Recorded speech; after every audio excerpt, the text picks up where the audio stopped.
The salt-laced wind whipped through the cobblestone streets of Boston in the autumn of 1985, carrying with it the distant wail of a foghorn and the low murmur of the city settling into its nightly rhythm. It was a city of old secrets and new ambitions, a place where history clung to every brick and shadow. Among its diligent guardians was Officer Emily Ward, barely 25 years old, her blonde hair often escaping the confines of her regulation bun, her blue eyes reflecting the steely determination that had propelled her through the ranks of the Boston Police Department. Just weeks prior, she had proudly pinned on the chevron of a junior officer, a recognition of her sharp mind and unwavering commitment in a precinct still largely dominated by seasoned, cynical veterans. This particular night, November 17th, was her last on patrol before transitioning to her new, more specialized role within the investigative unit, a move she'd fiercely fought for. Emily had meticulously logged her patrol route for Sector 4, an area encompassing the sprawling, labyrinthine network of old docks and warehouses lining the Boston harbor. The air down by the water tasted of brine and diesel, a stark contrast to the polished offices of the station. She noted her 8 p.m. check-in, then a routine observation of a secured warehouse at 8:30 p.m. Her handwriting, usually so precise, seemed almost hurried on that final line, a small detail that would gnaw at the edges of countless investigations to come. The dispatcher's voice, a familiar crackle over the radio, had been the last direct contact anyone had with her. When her scheduled check-in at 9 p.m. passed without a word, a ripple of unease spread through the station. It wasn't like Emily to miss a call. By 9:30 p.m., that unease had curdled into alarm. Patrol cars were dispatched, their sirens cutting through the cool night air as they converged on Sector 4. The search was immediate, frantic. Officers scoured every inch of the decaying docks, peered into the black waters of the harbor, and navigated the dark, cavernous interiors of the warehouses. Her patrol car, a Ford Crown Victoria, was nowhere to be found. Neither was Emily. The exhaustive search continued for days, then weeks, slowly losing its momentum as the bitter New England winter descended. Without a trace of her, no distress call, no struggle, no witnesses, the official reports began to lean towards the most uncomfortable, yet seemingly plausible, explanation. Officer Emily Ward, despite her dedication and recent promotion, had simply abandoned her duties and vanished into the anonymity of the vast world beyond Boston. The theory, whispered among her peers and accepted by many in the higher ranks, became the department's quiet, unspoken truth, burying the memory of a promising young officer beneath a shroud of doubt and unanswered questions. It was the kind of call that lodged itself in the bones, a cold whisper from the past that Captain Dan O'Connor had tried for 15 long years to silence. He sat in the worn leather armchair of his Beacon Hill apartment, the city lights a distant blur beyond his window, a half-read paperback resting forgotten on his lap. The late hour offered little comfort, only a deeper quiet that amplified the restless hum of his own thoughts. His personal life had become a landscape of quiet routines and unspoken regrets, a deliberate counterpoint to the chaotic demands of his work at the Boston Police Department. But then the radio, an old, reliable model he kept in the corner of his living room, out of habit, more than necessity, had crackled to life with an almost spectral clarity. Unit 7K, this is dispatch. The voice had cut through the stillness, its usual calm, tinged with an unusual tremor. We have a possible submerged vehicle in the North End shipping channel. Fisherman reports what appears to be an old police cruiser, partially exposed due to tidal shift. Requesting immediate response and dive team deployment. Dan's hand, resting on the armrest, tightened almost imperceptibly. North End shipping channel. Old police cruiser. The words hung in the air, pulling at a long-suppressed memory, a sharp, bitter tang on his tongue. He didn't need the dispatcher to articulate the unspoken dread that had seized him. Emily, Officer Emily Ward. Her name, a ghost from his past, echoed in the quiet room. He'd been her training officer, her first partner, a mentor who had believed in her unwavering spirit and sharp mind. He remembered her fierce dedication, her almost naive idealism that had sometimes chafed against the department's hardened edges. A sudden irrational urge to dismiss it, to tell himself it was merely a coincidence, washed over him. Old cruisers were sometimes dumped, a relic of a bygone era. But the gut feeling, that cold, undeniable premonition, held firm. He knew, with the chilling certainty of a man who had seen too much, that this was not just any old cruiser.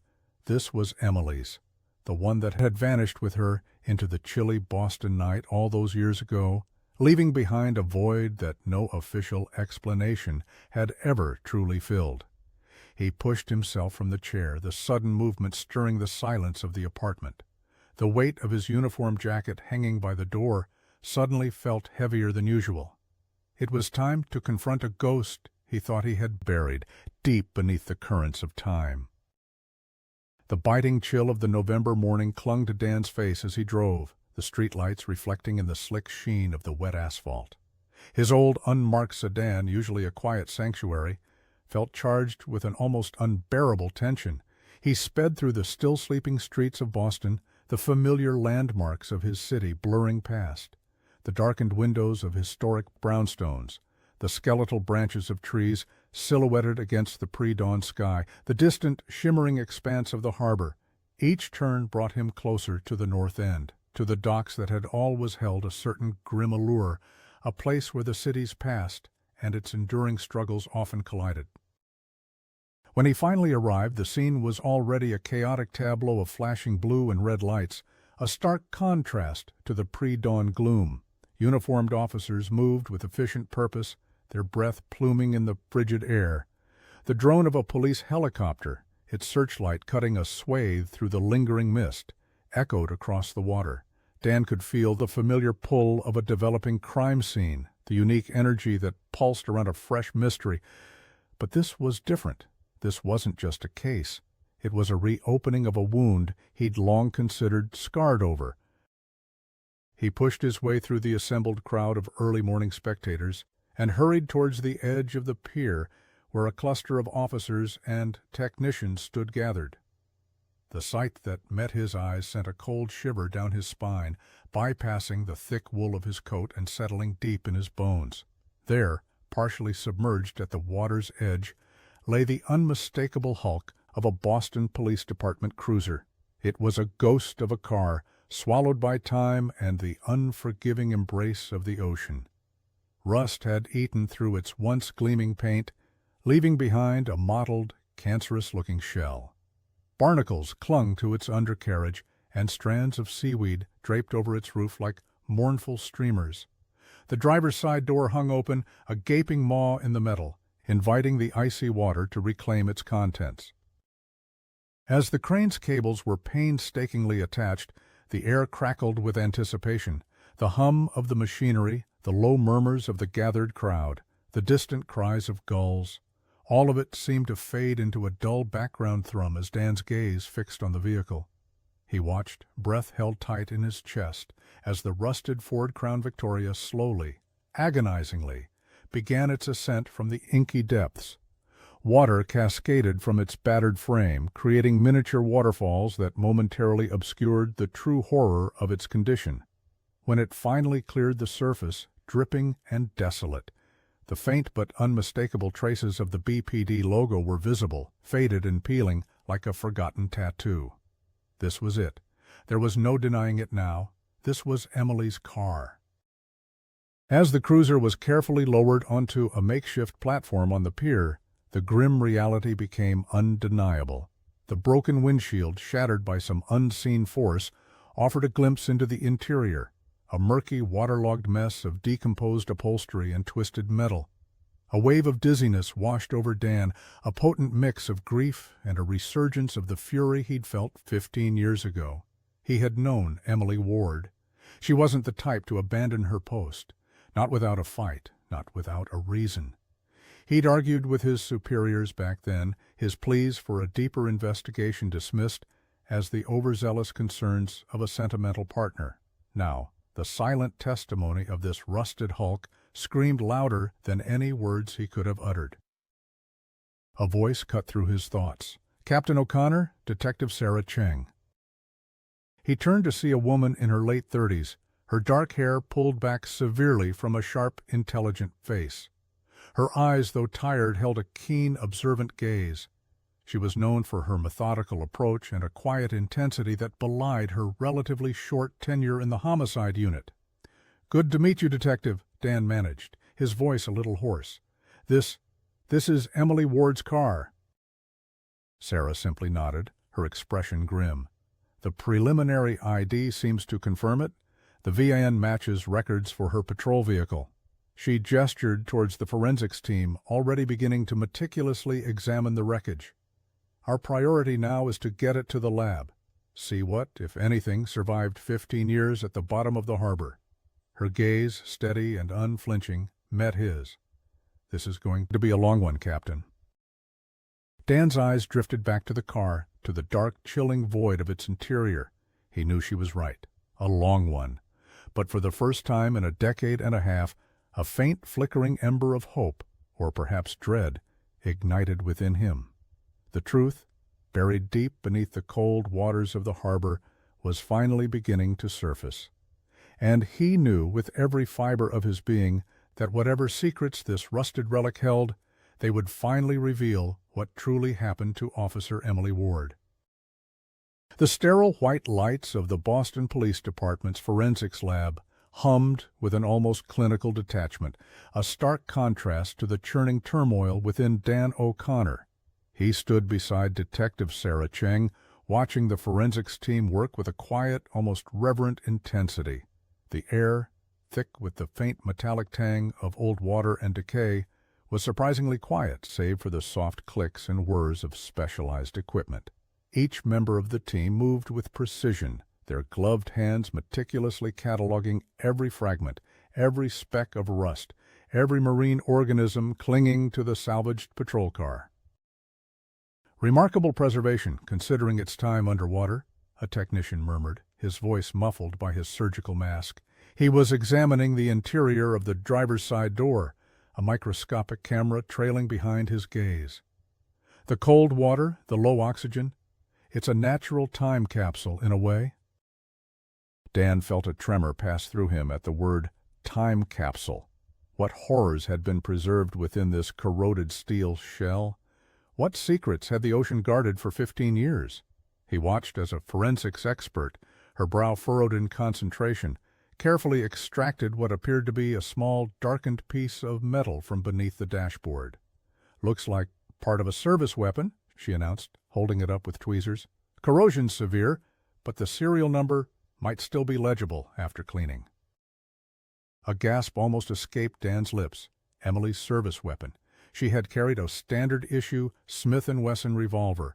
The thought that it had been left behind, partially submerged, was a grim sign. Officers rarely lost their weapons unless in a desperate struggle. It contradicted the official narrative of a simple disappearance, adding another layer of chilling evidence to the growing pile.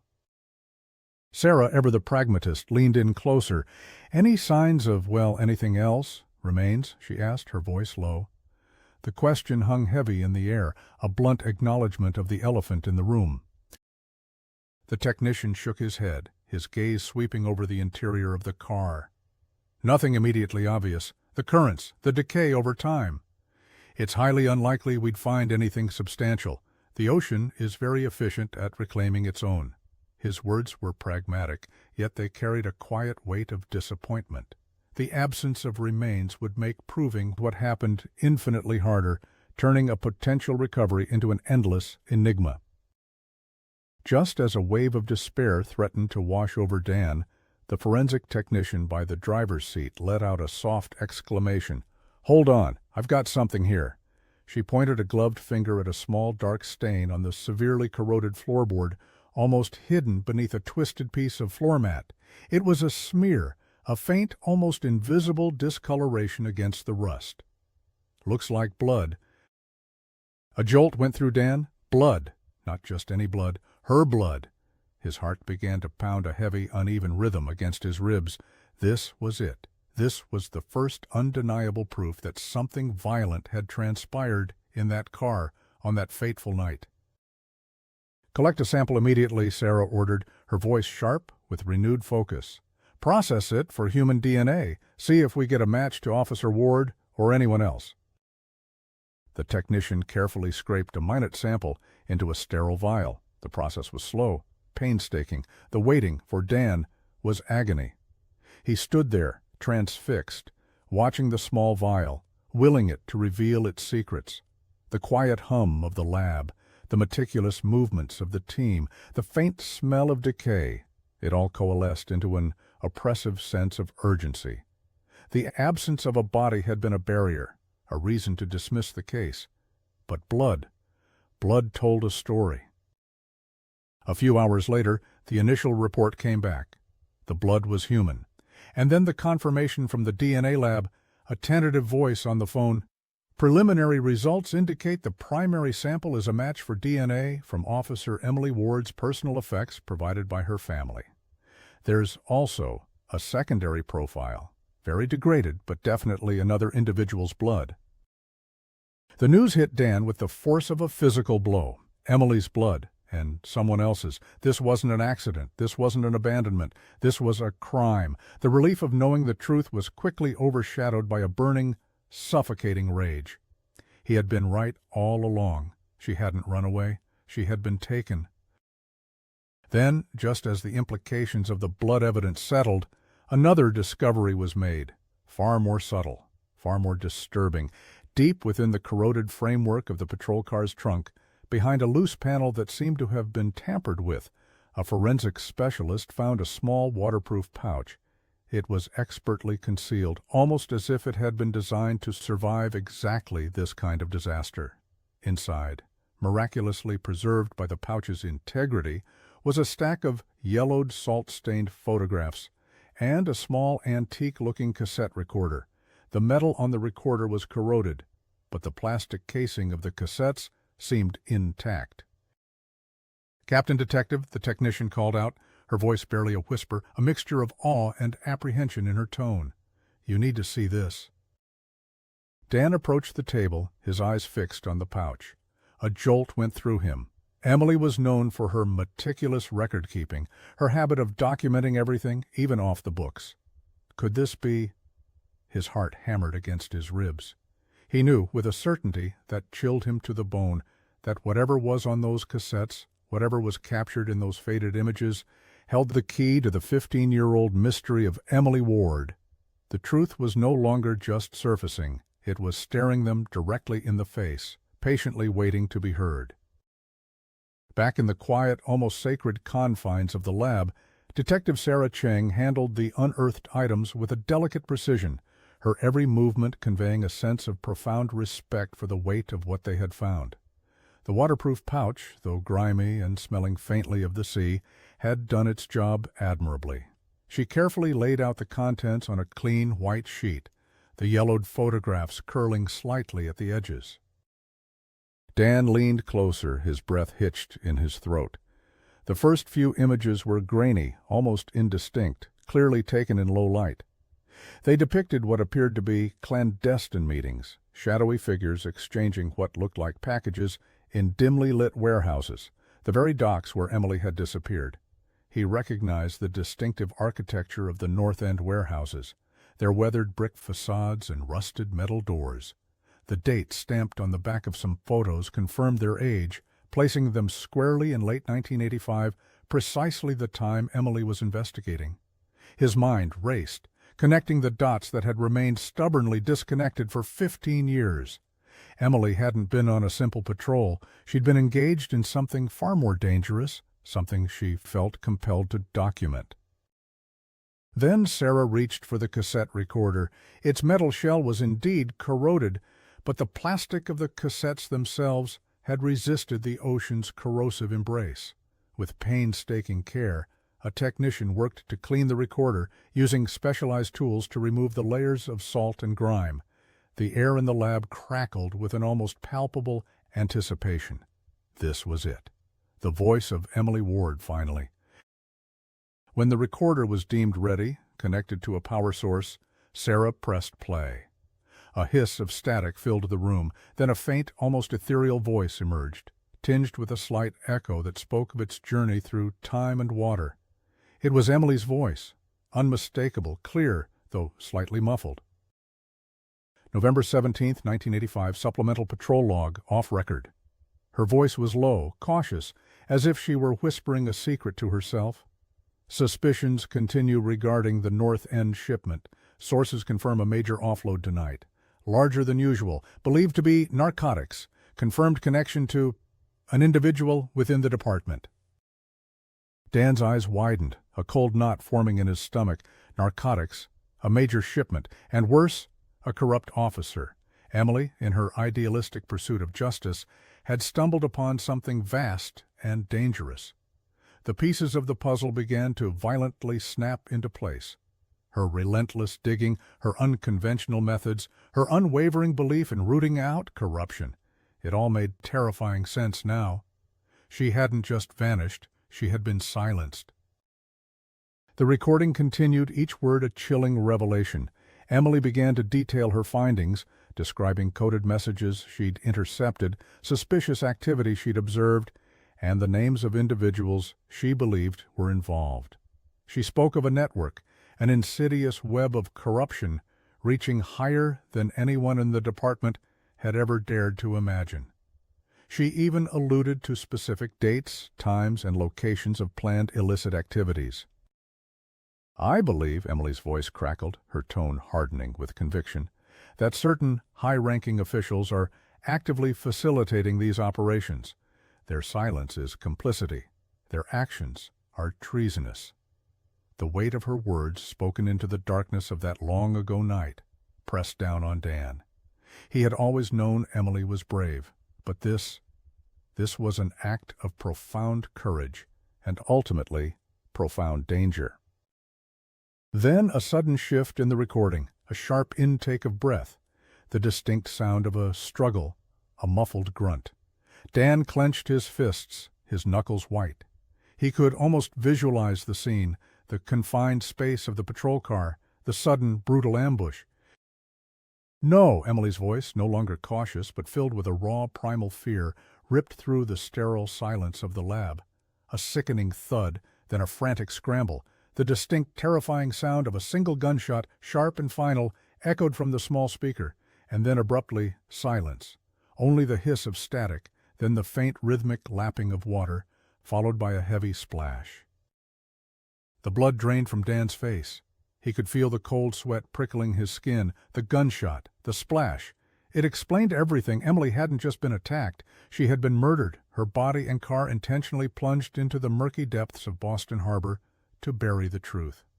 The narrative of her abandonment was a cruel lie, a convenient fabrication for those who wanted her silenced. Sarah, equally pale, reached out and stopped the recording. The silence that followed was deafening, broken only by the hum of the lab equipment.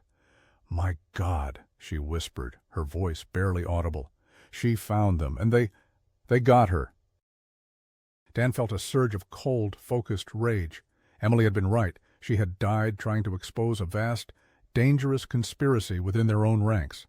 The names she had mentioned, the details she had provided before the recording cut out, they were damning. This wasn't just a cold case, it was a ghost demanding justice. And that ghost was speaking directly to him from the watery grave of her patrol car. The fight, Dan knew, had just begun. But for the first time in 15 years, he had a direction, names, and the chilling truth of Emily Ward's final moments. The revelation of Emily's recorded last moments was a seismic shift, not just for the case, but for Dan O'Connor himself. The immediate aftermath in the lab was a blur of activity, a renewed sense of purpose driving the forensics team. The fragmented DNA from the second blood sample, now amplified by the stark horror of the recording, took on a new urgency. They needed a name, a face, to connect to the assailant whose DNA lay alongside Emily's. The process, however, was agonizingly slow, each step a meticulous dance of scientific precision. Dan found himself in a constant state of agitated patience, his mind replaying Emily's final words, her terrified "no," echoing in the sterile silence of the lab. He felt a profound sense of responsibility, a crushing weight of guilt for not having pushed harder, not having listened more intently to her quiet concerns all those years ago. He had dismissed her sometimes, as an eager rookie, too idealistic for the grim realities of police work. Now her courage shamed him. Her sacrifice demanded retribution. Detective Sarah Cheng, her calm demeanor a welcome anchor in Dan's storm, worked tirelessly. She began by cross-referencing every name Emily had whispered on the tape against internal police records, departmental transfers, and even a sprawling network of known organized crime figures from the mid-'80s. The list was disturbingly long, a testament to the deeply entrenched corruption Emily had been battling. Some names belonged to officers who had long since retired or had moved to other departments. Others were still active, their careers having flourished in the very years Emily lay forgotten beneath the waves. The first breakthrough came from the DNA. While a direct match to a criminal database was still elusive, the forensic geneticists identified a strong familial link. The secondary blood profile indicated an individual of distinct Eastern European heritage, specifically with ancestral ties to a small, close-knit community that had settled in Boston's North End during the early 20th century.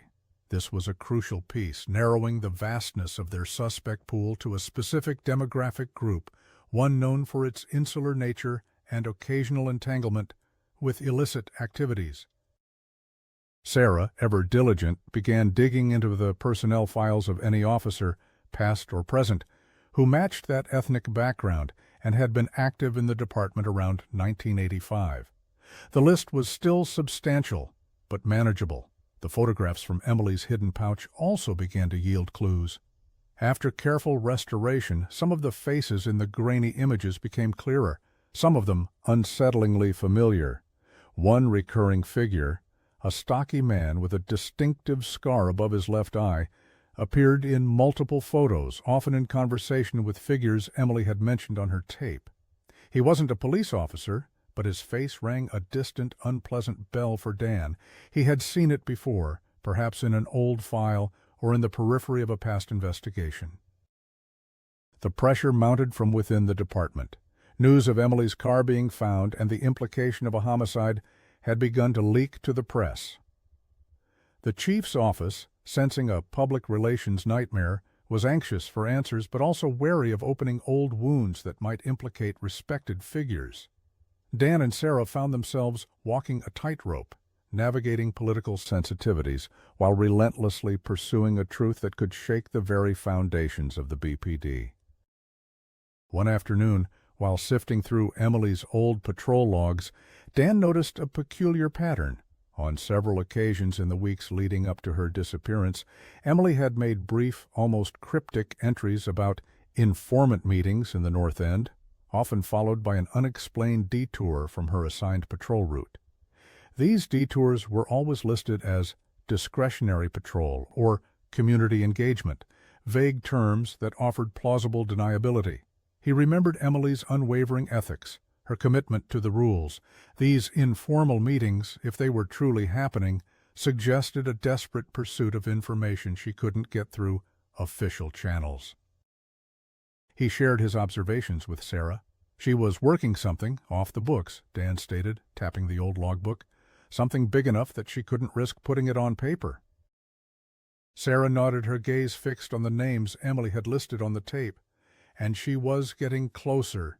The person whose blood is in that car, the one with the Eastern European heritage, it's highly probable he was directly involved, maybe even the one who pulled the trigger. The next lead came from an unexpected source, an elderly, retired BPD dispatcher, a woman with a memory like a steel trap. After weeks of careful questioning and a deep dive into archaic paper records, Sarah located her. The woman, initially reluctant, finally recalled a specific, unsettling detail about the night Emily vanished.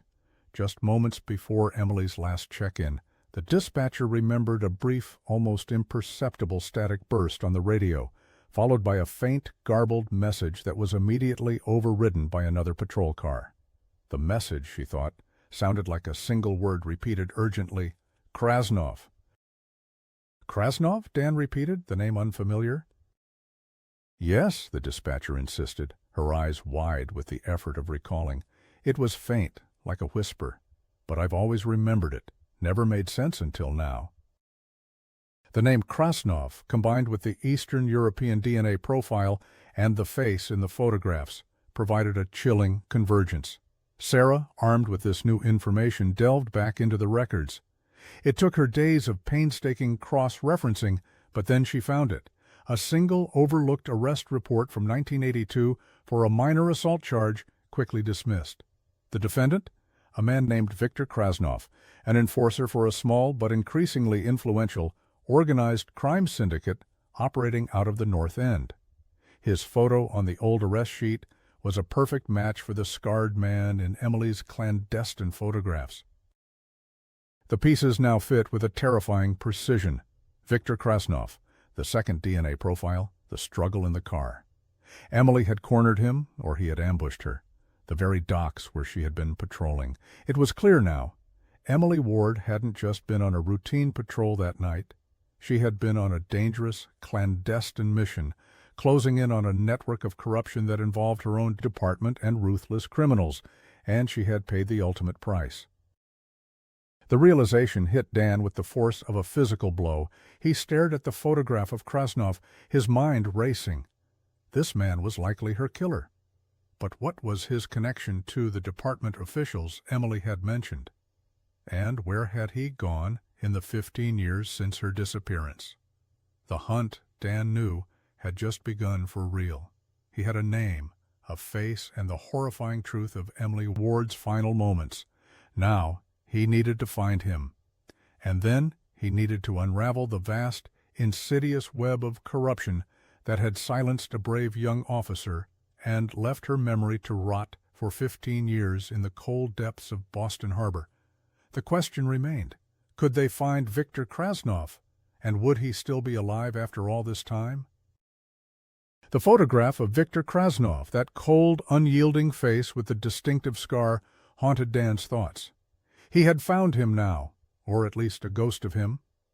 The name Krasnov resonated with a grim familiarity in the annals of Boston's underworld, a name associated with quiet brutality and the efficient movement of contraband.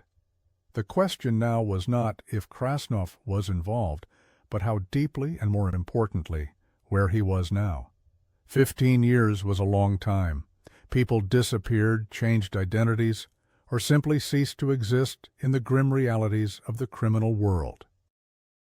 Dan and Sarah began to meticulously trace Krasnov's known associates, poring over old surveillance photos, informant reports, and any fragmented intelligence that mentioned his name.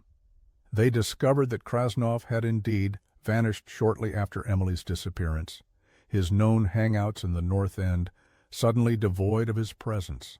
It was a classic move for a man who had just committed a major crime and needed to go underground. The assumption at the time had been that he'd fled the country, perhaps to Eastern Europe, where his family ties ran deep. But the BPD, even in 1985, had its own internal struggles and priorities. Emily's case, quickly classified as a desertion, had never truly triggered a full-scale manhunt for the individuals she was investigating. The focus had been on damage control, on burying the uncomfortable truth rather than unearthing it. This negligence now gnawed at Dan, a bitter taste in his mouth. Sarah, with her methodical research skills, managed to track down a retired FBI agent, Frank Sullivan, who had worked extensively on organized crime in Boston during the 80s. Sullivan, now living a quiet life in Maine, was initially reluctant to speak, his voice raspy with years of secrets. But the mention of Emily Ward and the discovery of her car seemed to stir something in him. He remembered Emily, a tenacious young officer who had, he admitted, tried to pass along some unconventional intelligence to his office, hinting at a deep-seated corruption problem within the BPD that made the FBI hesitant to interfere directly. "She was a good kid," Sullivan rasped over the phone, his voice laced with regret. "Too good, maybe. Knew too much. She said something about dirty cops and a big score down by the docks. We tried to verify it, but, well, things were complicated back then." He paused, a heavy silence hanging on the line. There was a rumor, just a whisper, that Krasnov worked for someone inside, someone high up, a protector. The word protector resonated with chilling clarity for Dan. It explained how Krasnov had evaded capture for so long, how he had seemingly vanished without a trace, and why the official investigation into Emily's disappearance had gone nowhere. Someone powerful had been shielding him. Dan and Sarah shifted their focus, not just on Krasnov, but on the individuals Emily had named on her tape, those high-ranking officials involved in the corruption. The list included a former captain, Robert Thorne, who had retired abruptly shortly after Emily's disappearance and moved to Florida. Thorne had been a respected figure, known for his stern demeanor and impeccable record. The idea that he could be involved was almost unthinkable, a betrayal of everything the badge stood for. But Emily's voice on the tape, clear and unwavering, named him. They knew they couldn't directly confront Thorne without solid, irrefutable evidence. His reputation, even in retirement, still commanded respect within law enforcement circles. They needed to find a link, a connection between Thorne and Krasnov, something beyond Emily's chilling accusation. Sarah delved into financial records, looking for unusual transactions, offshore accounts, anything that might point to illicit wealth. The task was monumental, like sifting through sand for a single grain of gold. Meanwhile, Dan tried to piece together Krasnov's last known movements before he disappeared. He spoke to old informants, some of them still nursing grudges, others simply trying to forget the past. He learned that Krasnov had a brother, a shadowy figure named Sergei, who had once managed a small, legitimate shipping company in the North End, a company that had mysteriously folded shortly after Emily's disappearance. The shipping company, the North End docks. It clicked for Dan. This wasn't just about drugs, it was about moving them, the logistics. The company could have been a front. He and Sarah managed to locate the defunct company's old business records stored in a dusty archive. Among the faded invoices and defunct shipping manifests, they found a series of irregular payments, large sums routed through a shell corporation registered in the Cayman Islands. And the authorized signature on those payments? A cryptic initial, RT. RT Robert Thorne. The pieces were finally beginning to connect with terrifying clarity. Thorne, the seemingly impeccable captain, had been running a deep-seated operation, using Krasnov as his enforcer and the shipping company as a front. Emily, young and idealistic, had gotten too close. Now, with a tangible lead, Dan and Sarah knew they had to act. They had the motive, they had the potential killer, and they had the architect of the scheme. The next step was to find Sergei Krasnov, Victor's brother. If anyone knew where Victor was, or what truly happened that night, it would be him. But finding a man who had spent 15 years in the shadows would be no easy feat, and as they prepared to dig deeper, a palpable sense of danger hung in the air. The long-buried secrets of the Boston Police Department were finally seeing the light of day, and those who had kept them hidden would not give them up without a fight. The hunt was on, and Dan knew, with a chilling certainty, that they were now treading on very dangerous ground. The search for Sergei Krasnov became an obsession for Dan. He felt Emily's ghost urging him forward, her silent plea for justice echoing in his mind. He and Sarah divided the monumental task. Sarah delved deeper into the financial labyrinth, hoping to unearth more direct links between Robert Thorne and the Krasnov brothers, while Dan pursued the more elusive, shadow-filled path of locating Sergei.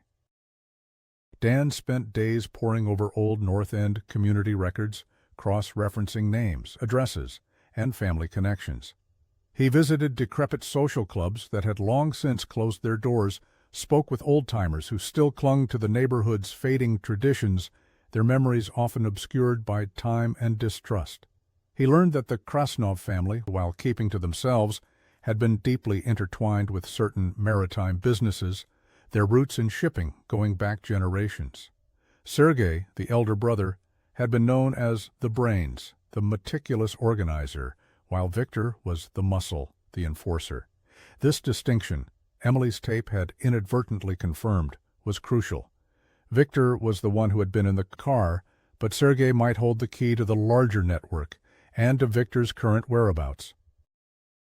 The North End, a place steeped in history, felt different now. To Dan, every brick facade, every narrow alleyway seemed to whisper secrets of past illicit dealings. He walked the docks late into the night, the cold wind off the harbor biting at his face, trying to visualize Emily's final patrol. He imagined her, a young woman in a man's world driven by an unshakable sense of right and wrong, knowingly walking into danger. The thought filled him with a renewed surge of determination. One rainy afternoon, Dan tracked down a distant cousin of the Krasnovs, an elderly woman named Anya, who ran a small, struggling bakery tucked away on a side street. She was frail, her eyes clouded with age and a lifetime of unspoken anxieties. At first, she offered nothing but platitudes and polite evasions. But Dan, sensing her underlying fear, spoke gently of Emily, of the injustice that had been done. He appealed to her sense of family, the idea that a murder, even one so old, deserved resolution. Anya's gaze drifted to a faded photograph on her counter, a stern-looking man with a familiar scar, younger, but unmistakably Victor. Her hands trembled as she wiped flour from her apron. "Victor, he was always trouble," she whispered, her voice barely audible over the clatter of baking trays. "But Sergei was clever. He took care of things." She spoke of the family business, the legitimate shipping company, and how it had fallen on hard times. After that night," she said, her voice dropping to a near whisper, "Sergei got scared. He sold everything, disappeared for a time, came back changed, more careful, richer." Richer, the word hung in the air, connecting to Sarah's findings of the Shell Corporation. Anya confirmed that Sergei had a small, secluded property in rural New Hampshire, a place he used for peace and quiet. He rarely visited, but it was his bolt hole, his sanctuary. She also mentioned, almost as an afterthought, that Sergei had developed a peculiar habit after his return, an almost obsessive meticulousness about security, especially around his home. He installed new cameras, motion sensors, and even a heavy, reinforced gate. A man with nothing to hide didn't build a fortress. Armed with this information, Dan contacted Sarah. "Sergei's in New Hampshire," he told her, his voice tight with anticipation. "He's got a place, and he's been getting richer." Sarah, meanwhile, had found something equally damning: the RT signature on the Shell Corporation payments for the Krasnovs shipping company.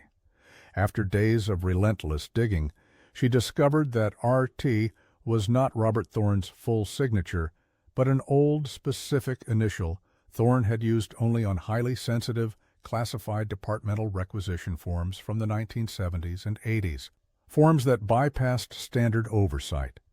It was a signature only a handful of people in the department would recognize, a subtle nod to his involvement, almost a taunt. This was direct, irrefutable proof of Thorne's financial connection to the Krasnovs' illicit operations. The web was now fully visible. Robert Thorne, the respected captain, had been running a sophisticated drug operation through the Krasnov Brothers Shipping Company, using his position within the BPD to protect the shipments and ensure their safe passage through Boston Harbor. Emily, a young, idealistic officer, had stumbled upon their scheme, likely through her informants and her own relentless investigation, and had tried to expose it.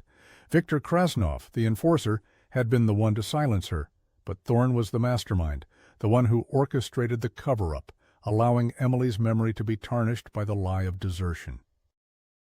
The cold anger that had simmered within Dan for 15 years solidified into a grim resolve.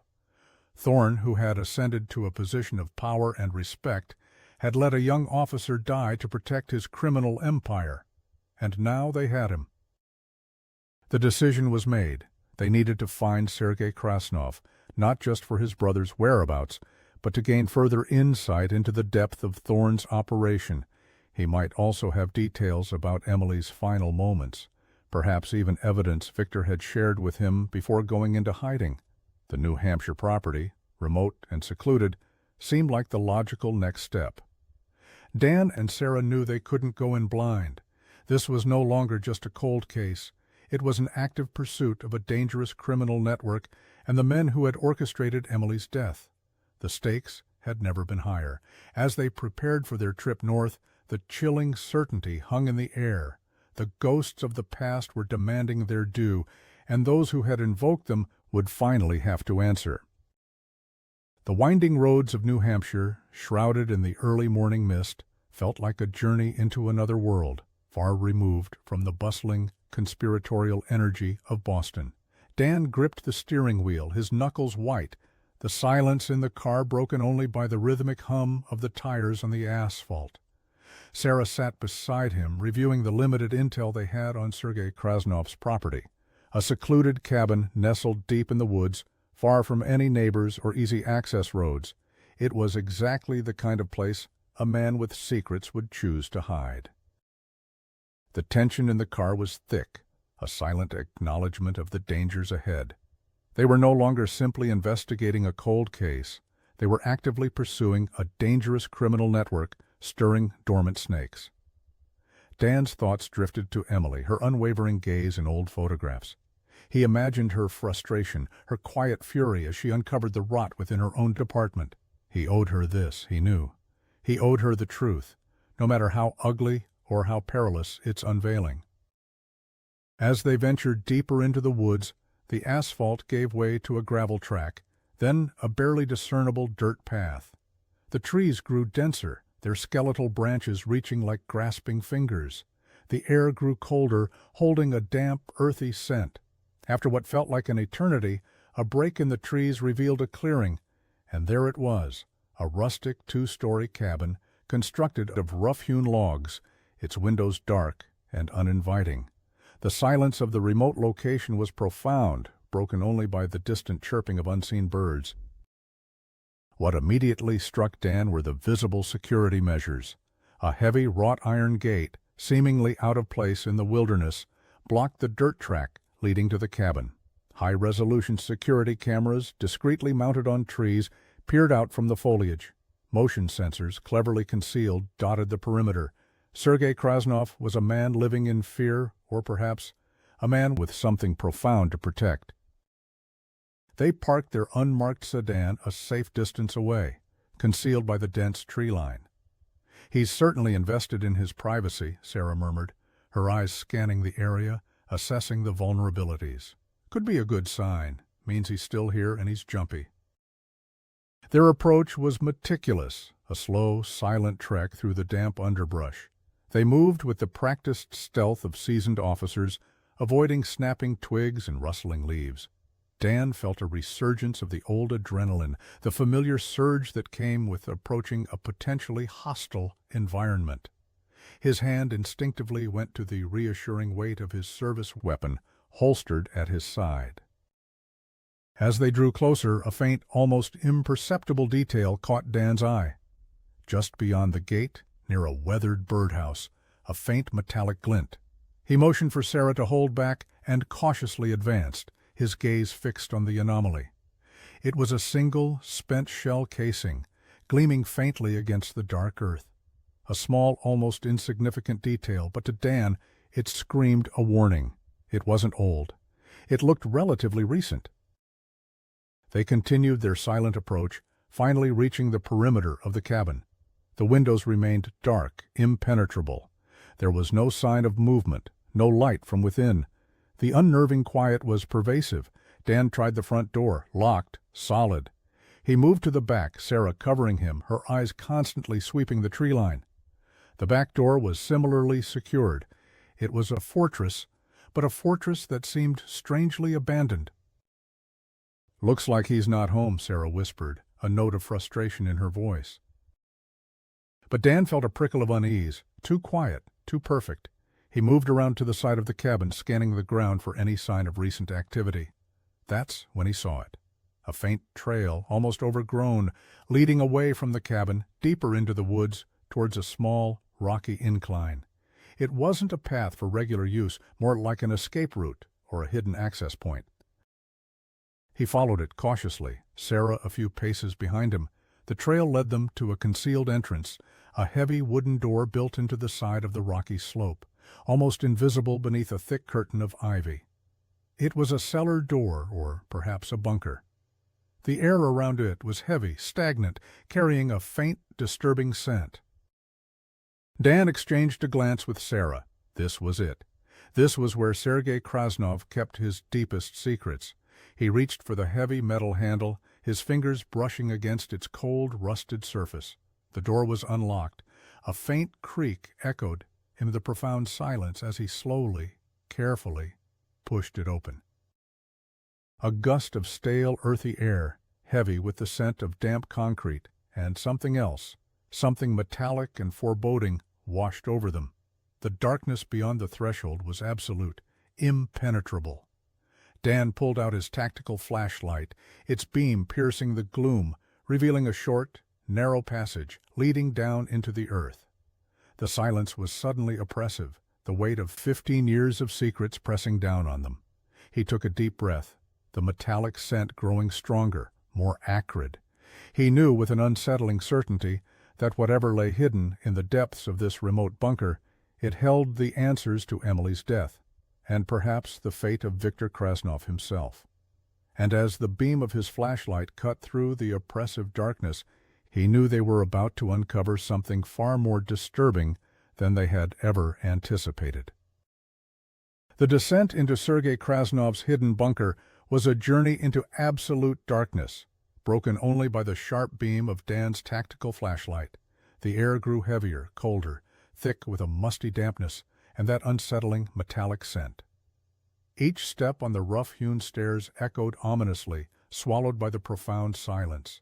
Sarah followed closely, her own flashlight cutting an arc through the gloom, her presence a steadying force in the unsettling environment. The passage opened into a single, surprisingly spacious chamber carved directly into the bedrock. It was clearly designed for concealment and long-term storage. Stacks of unmarked wooden crates lined one wall, emanating a faint chemical smell that Dan immediately associated with illegal substances. This was more than a hideout. It was a secure cache, a testament to the scale of the Krasnovs' operation. But it was the center of the room that drew Dan's gaze, chilling him to the bone. There, illuminated by his trembling flashlight beam, was a makeshift bed, a table, and several empty tins of food. This was where Sergei had been living, or at least where he had been hiding. But it was empty, and then he saw it, a dark, dried stain on the concrete floor, almost camouflaged by the dim light, but unmistakable. Blood, and a single tarnished brass casing lying discarded next to it. It looked exactly like the one found in Emily's car. A fresh wave of dread washed over Dan. Had Sergei been ambushed? Was this a continuation of the same bloody trail? He moved closer, his senses on high alert, scanning every shadow, every corner of the small bunker. There was no sign of a struggle, no overturned furniture, just an eerie stillness. It was as if someone had simply collapsed. Sarah knelt beside the stain, her gloved finger hovering over it. "Looks recent," she murmured, her voice tight. "Not 15 years recent, but within the last few days, maybe a week." Then her flashlight beam caught something else tucked beneath the edge of the cot, a tattered, leather-bound journal. It was old, its pages yellowed and brittle, but clearly well used. Its cover was etched with Cyrillic script. Sergei Krasnov's journal. Dan's heart pounded. This could be it. This could be the final missing piece of the puzzle. The diary of the man who ran the logistics for a criminal empire, the brother of Emily's killer. He carefully picked it up, feeling the weight of years of secrets within its fragile covers. As Sarah meticulously documented the scene, Dan began to carefully turn the pages of the journal. The handwriting was neat, precise, reflecting Sergei's reputation as the meticulous organizer. He found entries detailing shipments, coded references to payments, and dates that corresponded with Thorne's financial transactions. It was a goldmine of information, a detailed accounting of their illicit activities. And then he found it, an entry, dated just a few days prior, describing a confrontation.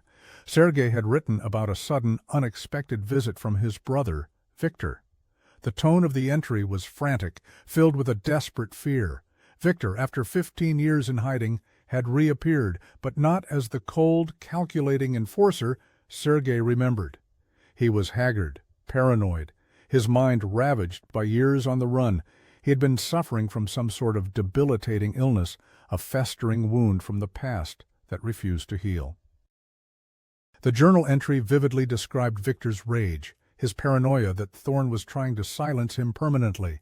He had come to Sergei's bunker seeking refuge, demanding money, and obsessively recounting the details of Emily Ward's murder, convinced that her ghost was hunting him.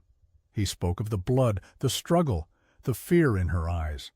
And in his delirious rantings, he had revealed a crucial detail, the location of a specific set of documents, hidden in a dead drop in a forgotten corner of an old Boston cemetery, documents that detailed every aspect of Thorne's operation, including the names of every corrupt official involved.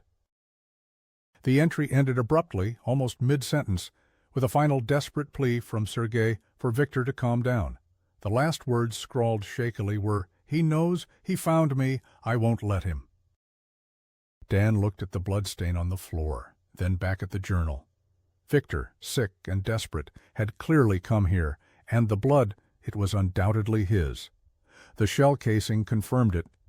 Victor Krasnov was dead, not at Emily's hand, but likely at the hand of his own brother, or perhaps in a final act of paranoia, he had taken his own life.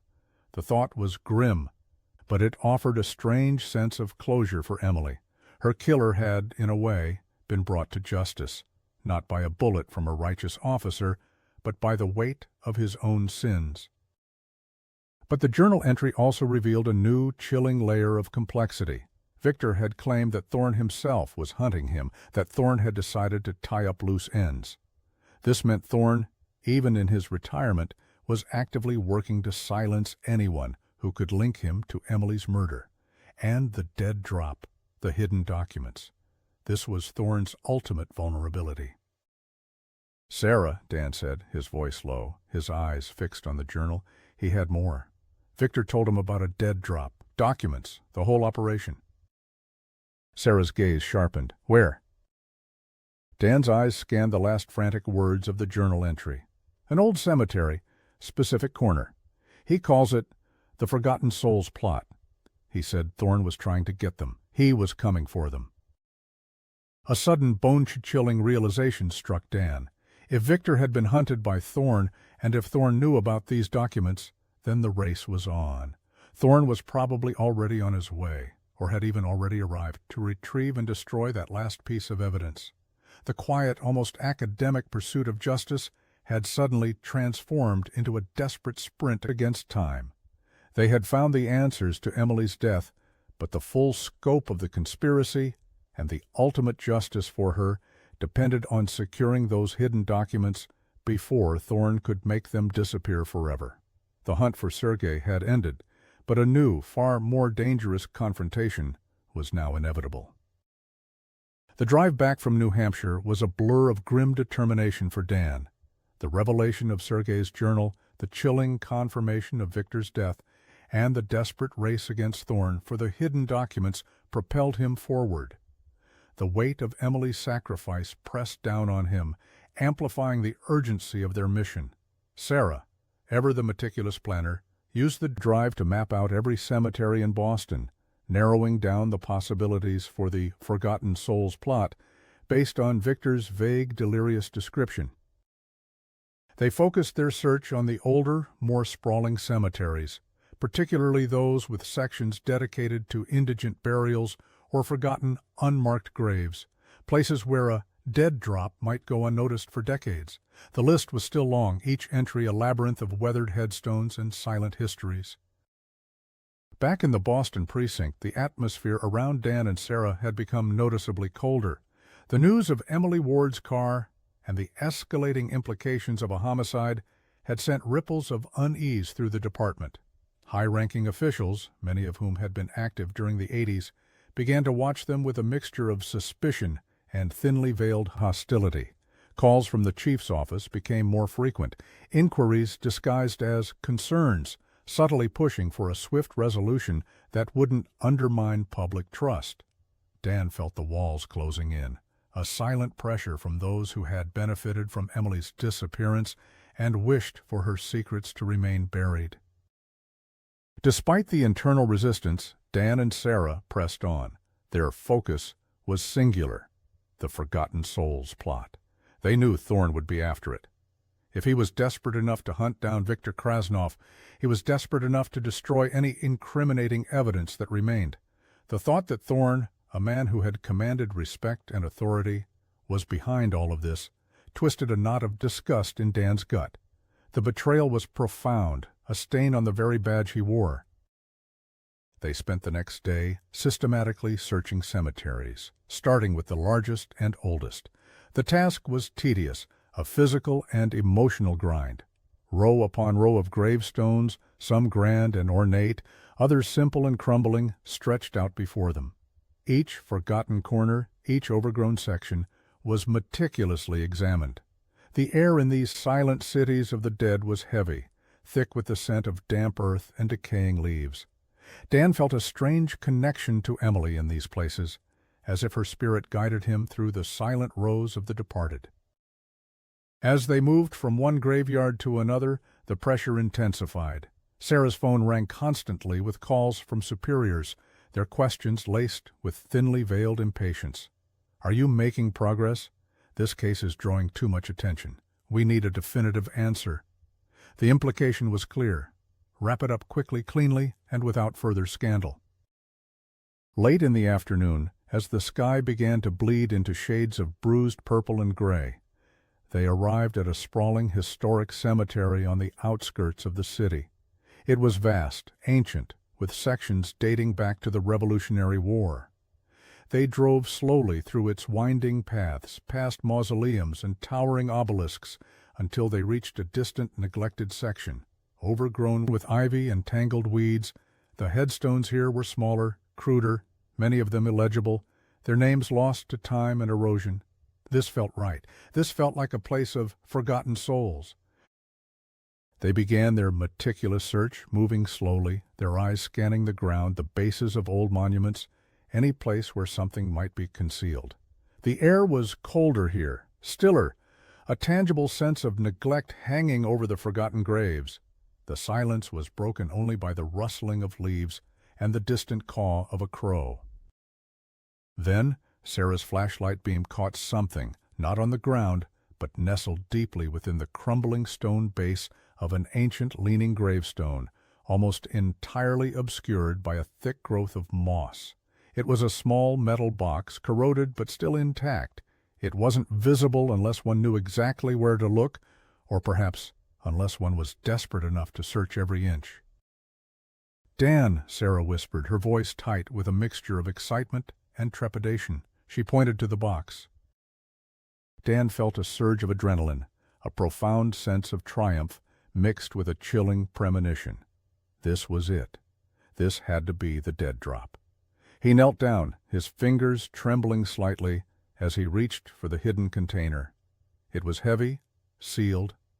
Whatever was inside, it had been carefully protected for 15 years.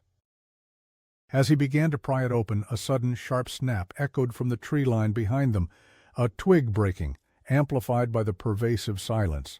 Both Dan and Sarah froze, their heads whipping around, flashlights cutting through the deepening twilight.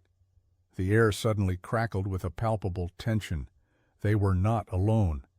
And the chilling certainty that the architect of Emily's demise, Robert Thorne, was very much aware of their presence, sent a cold dread through Dan's heart. The game, he knew, had just reached its deadly climax. The sharp snap in the dying light of the cemetery sent a jolt of pure adrenaline through Dan. Every instinct, honed by decades on the force, screamed danger. He and Sarah dropped into defensive stances, their flashlights sweeping the shadowed tree line.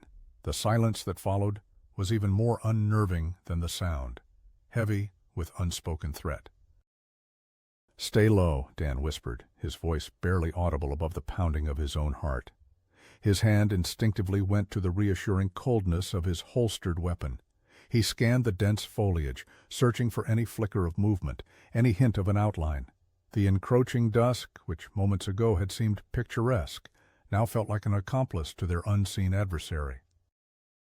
Minutes stretched into an eternity. The wind picked up, rustling through the ancient trees, mimicking the sounds of footsteps, playing tricks on their heightened senses.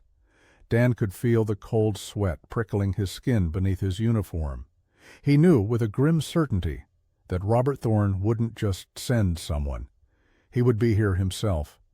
This was his last stand, his final attempt to bury the truth for good. Then a low guttural grunt came from their left, followed by the sound of heavy breathing. Not the subtle snap of a twig, but the unmistakable sound of a man struggling, perhaps injured. Dan and Sarah exchanged a quick glance. It wasn't the cunning approach of a predator. It was the desperate sound of prey. Cautiously they moved towards the sound, their flashlights cutting narrow beams through the deepening gloom.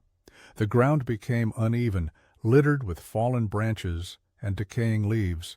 They rounded a large crumbling mausoleum, its marble surface stained with centuries of weather, and there, sprawled on the ground, was a man. He was old, his hair thinning and gray, but his face was immediately recognizable, even in the dim light. Robert Thorne. His usually immaculate suit was disheveled, covered in dirt and leaves. He was clutching his chest, his face contorted in pain, gasping for breath. A small, dark pistol lay a few feet from his outstretched hand. He had clearly stumbled, perhaps suffered some kind of medical emergency, while trying to approach the dead drop. Dan felt a strange mix of emotions, a surge of vindication, a flicker of grim satisfaction, but also a profound sadness at the sight of a man who had once commanded respect, now reduced to this pathetic state. The architect of Emily's death, brought down not by a bullet, but by his own failing body and the relentless pursuit of justice. "Thorne," Dan said, his voice hard, authoritative. He kept his distance, Sarah covering him, her weapon drawn and pointed steadily at the fallen man. "It's over." Thorne's eyes, rheumy with pain and desperation, flickered up to meet Dan's. There was no defiance left, only a profound, crushing defeat. He tried to speak, but only a wheezing cough escaped his lips. He gestured weakly towards the metal box Dan had uncovered, a silent admission of its importance. Dan moved quickly, retrieving the box. Its seal was intact. Whatever was inside was still safe. He then turned his attention back to Thorne. "Where's Victor, Thorne?" he demanded, needing the final brutal confirmation. Thorne wheezed again, struggling for air. "Gone," he managed, his voice barely a whisper, filled with a bitter resignation. He found out I was going to cut him loose. Tried to kill me. He was unhinged. Sick. A fit of coughing seized him, racking his frail body. I shot him in New Hampshire, buried him there, in the bunker." The words were ragged, forced out between gasps. He kept going on about the documents, obsessed. The pieces of the puzzle clicked into place with a horrifying finality. Victor, paranoid and ill, had indeed returned to Sergei, driven by a desperate fear of Thorne, and Thorne, ever the pragmatist, had decided to eliminate his unstable accomplice, only to find himself cornered by his own failing health and the relentless pursuit of Dan and Sarah. Thorne's eyes fluttered, losing focus. "The drugs, it was for the pension, for security. The department, they don't care. They leave you to rot." His voice trailed off, his words a pathetic attempt to justify a lifetime of betrayal. A final shuddering breath escaped him, and then Robert Thorne, the mastermind behind Emily Ward's murder, was still. The long arm of justice, though delayed, had finally caught up. Sarah, her face etched with exhaustion and relief, lowered her weapon. "He's gone," she stated, her voice quiet. Dan looked down at the lifeless body of Thorne, then at the metal box in his hand. The truth, in all its brutal clarity, lay contained within that box and had just been confirmed by the dying words of the very man who had tried to bury it. He knew what was inside, the full, damning record of Thorne's corruption, the names of others involved, the detailed plans of their illicit operations. Emily Ward's meticulous work, her last desperate act, had been preserved. The immediate relief was immense, but it was quickly replaced by the daunting reality of what lay ahead. This wasn't the end of their struggle. This was just the beginning of the real fight. Uncovering the truth was one thing. Exposing it, dismantling a deeply entrenched network of corruption that reached into the very heart of the Boston Police Department, was another entirely. They had the evidence, the names, the proof. But now they would face the full force of those who had benefited from Thorne's actions, those who still held power and influence, and who would fight tooth and nail to keep their secrets buried. The cemetery, once a place of quiet finality, was now the launching point for a war they were about to declare. The chill of the cemetery night air, now thick with the scent of pine and damp earth, did little to numb the profound weight of what they had just witnessed. Robert Thorne, the man who had orchestrated so much suffering and corruption, lay lifeless on the ground, his final gasp a testament to a life consumed by greed and deceit. Dan stood over him, the metal box clutched in his hand, a tangible symbol of Emily Ward's enduring courage. Sarah, having secured the scene and radioed for backup, stood beside him, her face grim. "It's done," she said, her voice quiet, almost reverent.